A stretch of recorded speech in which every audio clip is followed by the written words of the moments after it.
Hello, everyone, and welcome to day 79 of the 100 Days of Narration Challenge. Hi. Yes, well, day 79, and we are on J.K. Rowling week. Well, Harry Potter week. Harry Potter week, written by J.K. Rowling. And today, since it's the third day, we're going to be reading the third book, which makes complete sense. Yeah, I thought you'd like that. Harry Potter and the Prisoner of Azkaban. Which I think is one of the Harry Potter movies, which I actually saw in the cinemas.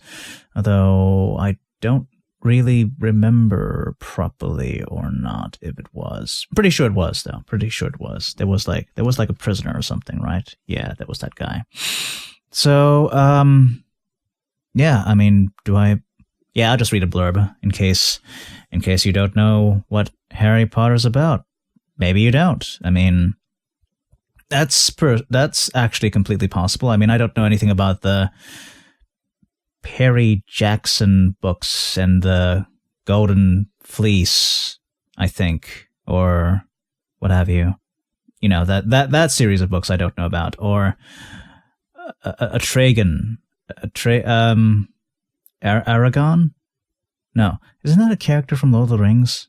Yeah, whatever. Those books I don't know anything about, and those are apparently pretty popular, and I know absolutely nothing about them. So there we are. So some people may not know what Harry Potter is all about. So here we go. Third book. Harry Potter, along with his best friends Ron and Hermione. Am I saying that right? I just freeze up whenever I say that. Hermione. No, it's Hermione. Okay. Ron and Hermione is about to start his third year at Hogwarts School of Witchcraft and Wizardry. Harry can't wait to get back to school after the summer holidays. Who wouldn't if they lived with the horrible Dursleys? But when Harry gets to Hogwarts, the atmosphere is tense. There is an escaped mass murderer on the loose, and the sinister prison guards of Azkaban have been called in to guard the school. A fantastic new story featuring Harry and his friends from the spellbinding J.K. Rowling. All right, so, yes. Winner of the 1999 Whitbread Children's Book. Really? Wow, when I think about it, it is that old, isn't it? Oh my god. Oh god. Oh god. No, I feel terrible now. I didn't want to know how old Harry Potter books were. I remember, I didn't stand in line to get the books, but I did remember, like, anticipating, like, every book. I was, like, I got into the books, like, when Harry was into his 5th or 4th year, so I did anticipate the release of those books back then. Oh, God, I'm old. God. Anyway, let's start from a chapter, so I'll just flip to a random page and then just keep flipping until I reach a chapter. So flip, flippity,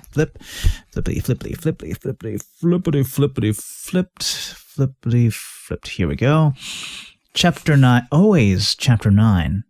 Was yesterday also chapter 9? I seem to remember chapter 9 seems to be a common thread here. Maybe it's because it's right in the smack bang in the middle of the book. Chapter 9, Grim Defeat. Professor Dumbledore sent all the Gryffindors back to the Great Hall, where they were joined 10 minutes later by the students from Hufflepuff, Ravenclaw, and Slytherin, who all looked extremely confused. The teachers and I... What voice should I use for Dumbledore? I do remember the first actor used more of a, the teachers and I need to conduct a thorough search of the castle, whereas the, Michael Gambon, is that his name? Is more like, the teachers and I need to conduct a thorough search of the castle. I'm afraid that, for your own safety, let's use the first voice, the first actor. I can't remember his name. Great Irish actor. Come on, you know this. No, you don't. Apparently, not at this moment. Well, I'll figure it out afterwards. The teachers and I need to conduct a thorough search of the castle, Professor Dumbledore told them, as Professors McGonagall, McGonagall and Flitwick closed all doors into the hall. "I'm afraid that, for your own safety, you'll have to spend the night here. I want the prefects to stand guard over the entrances to the hall, and I am leaving the head boy and girl in charge. Any disturbance should be reported to me immediately," he added to Percy, who was looking immensely proud and important. "Send word with one of the ghosts." Professor Dumbledore paused, about to leave the hall, and said, "Oh yes, you'll be needing."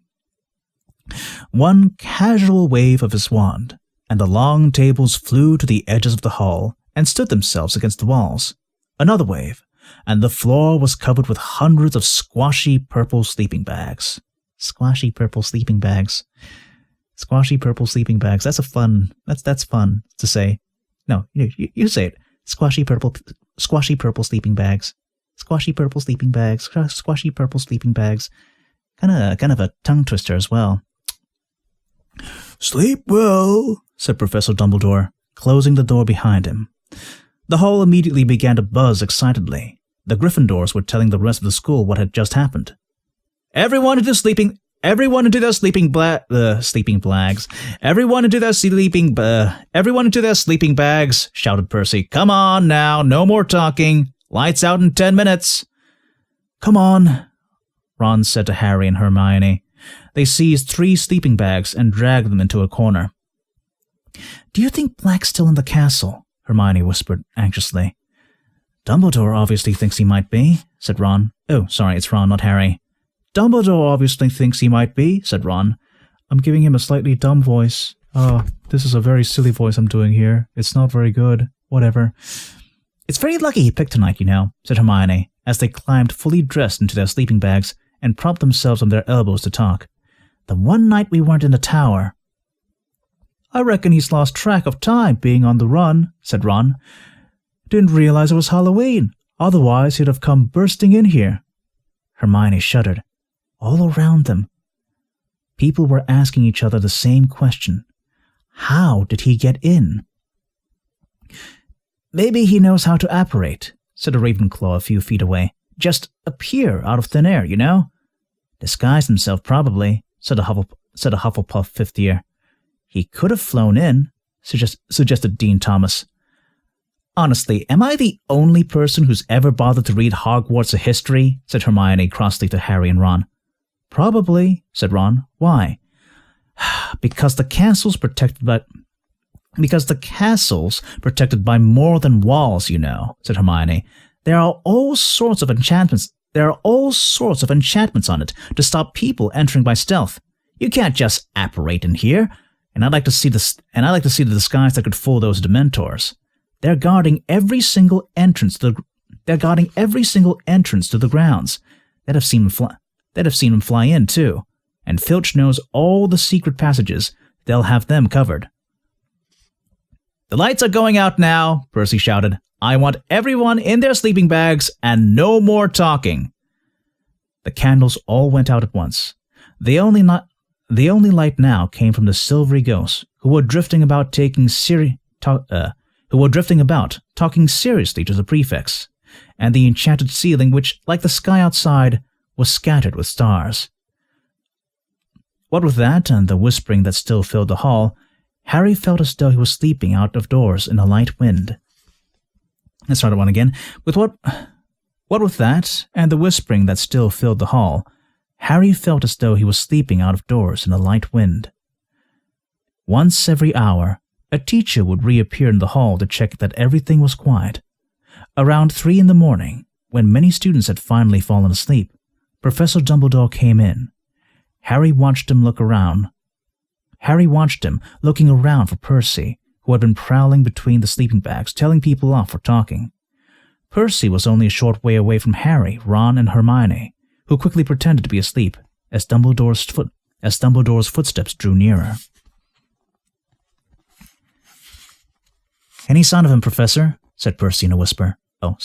"Any sign of him, Professor?" said Percy in a whisper. "No. All well here? Everything under control, sir. Good. There's no point moving them all now. I found a temporary guardian for the Gryffindor portrait hole. You'll be able to move them back in tomorrow. And the fat lady, sir? Hiding in a map of Argyllshire. A map of Argyllshire? Argyll... A-R-G-Y-L-L-S-H-I-R-E. Argyllshire? Argyllshire? Part of me wants to say Argyllshire because, you know, English, that's what they like to do. They just like to shorten vowel sounds to the point where they no longer resemble anything that it's written as. But Argyllshire. Argyllshire? Yeah, let's try Argyllshire. Hiding in a map of Argyllshire on the second floor. Apparently, she refused to let Black in without the password, so he attacked. She's still very distressed, but once she's calmed down, I'll have Mr. Filch restore her. Harry heard the door of the hall. Creak open again, and more footsteps. Headmaster, it was Snape. Harry kept quite still, listening hard. The whole of the third floor has been searched. He's not there. And Filch has done the dungeons. Nothing there either. What about the astronomy tower? Professor Trelawney's room? Is that Trelawney's room? Professor Trelawney's room? The owlery? All searched. Very well, Severus. I didn't really expect Black to linger. Have you any theory as to how he got in, Professor? Asked Snape. Harry raised his head very slightly off his arms to free his other ear. Many, Severus. Each of them as unlikely as the next. Harry opened his eyes a fraction and squinted up to where they stood. Dumbledore's back was to him, but he could see Percy's face, rapt with attention, and Snape's profile, which looked angry. You remember the conversation we had, Professor? You remember the conversation we had, Headmaster, just before, term? Said Snape, who was barely opening his lips, as though trying to block Percy out of the conversation. I do, Severus? Said Dumbledore, and there was something like warning in his voice. It seems impossible that Black could have entered the school without inside help. I did express my concerns when you appointed. I do not believe a single person inside this castle would have helped Black enter it, said Dumbledore, and his tone made it so clear that the subject was closed that Snape didn't reply. This sentence just scrolls over into one page into the other. Said Dumbledore, and his tone made it so clear that the subject was closed that Snape didn't reply. I must go down to the Dementors, said Dumbledore. I said I would inform them when our search was complete.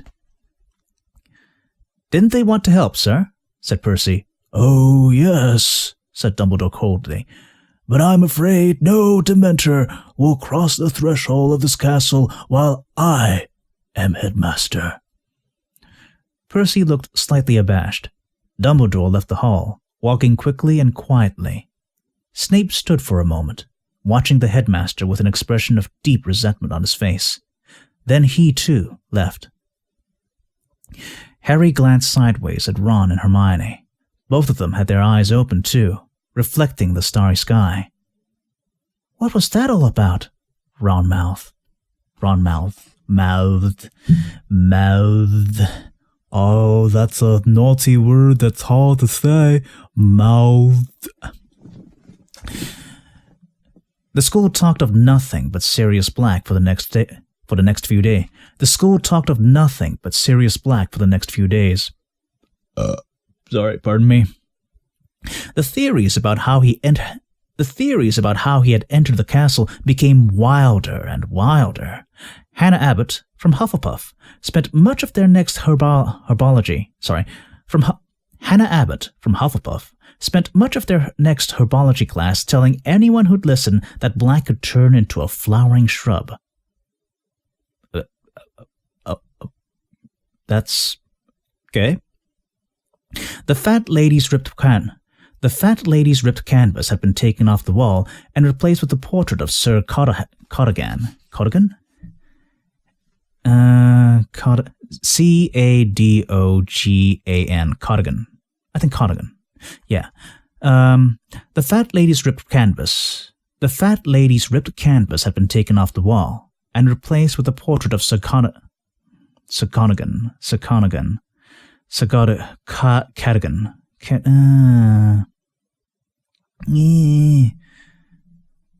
The fat lady's ripped canvas had been ripped off the wall.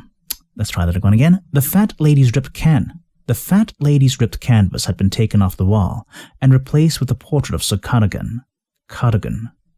I don't know how that works. Of Sir Cadogan. Cadogan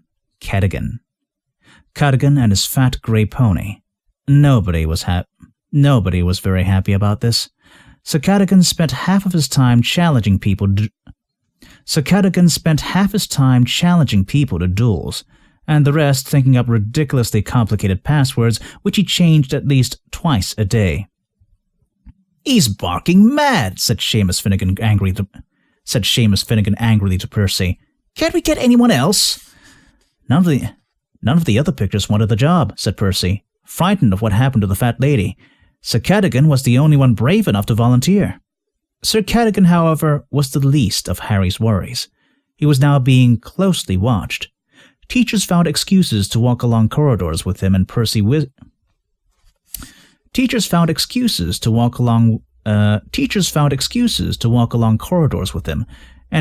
Weasley, acting, Harry suspected, on his mother's orders, was tailing him everywhere like an extremely pompous guard dog. To cap it all, Professor McGonagall summoned Harry into her... To cap it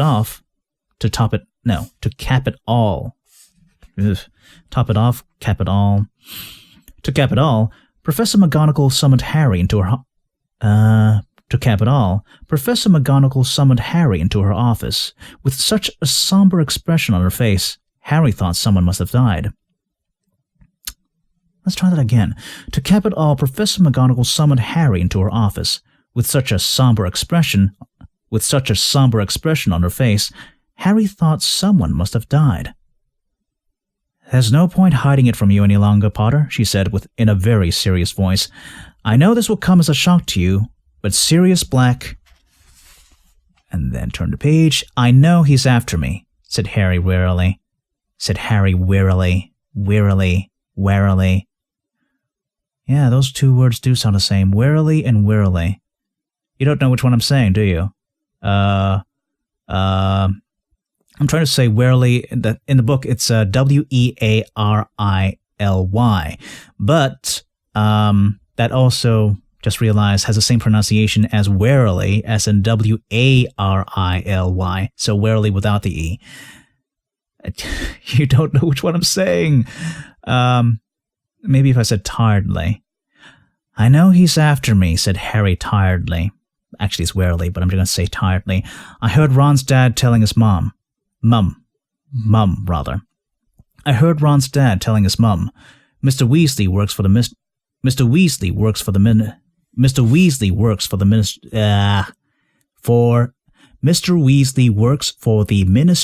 of Magic. Mr. Weasley works for the Ministry of Magic." Professor McGonagall seemed very taken aback. She stared at Harry for a moment or two, then said, "I see.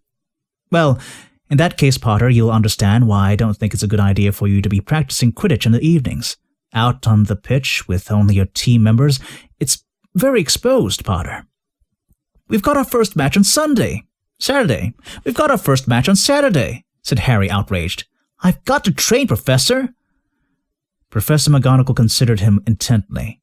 Harry knew she was deeply interested in the Gryffindor team's prospects. It had been she, after all, who'd suggested him as the seeker in his first... Who'd suggested him as the seeker in the first place. Who'd suggested him as seeker in the first place. He waited, holding his breath. Let's try that entire paragraph again. Professor McGonagall considered him intently. Harry knew she was deeply interested in the Gryffindor team's prospects. It had been she, after all, who suggested him as a seeker in the first place. There is no A in there. Who suggested him as seeker in the first place. He waited, holding his breath. Professor McGonagall stood up. Professor McGonagall stood up and stared out of the window as the Professor McGonagall stood up and stared out of the window at the Quidditch pitch, just visible through the rain. Just visible through the rain. Well, goodness knows I'd like to see us win the cup at last, but all the same, Potter, I'd be happier if a teacher were present. I'll ask Madam Hooch to oversee your training sessions. And, we'll stop there, I think. We will stop there. With all those asides I had previously. So that was a day 79. God, day 79 of the 100 Days of Narration Challenge. You're in the middle of Harry Potter week or J.K. Rowling week, one of the two. And that was Harry Potter and the Prisoner of Azkaban, the third book in the Harry Potter series. And we're moving this at a fair clip.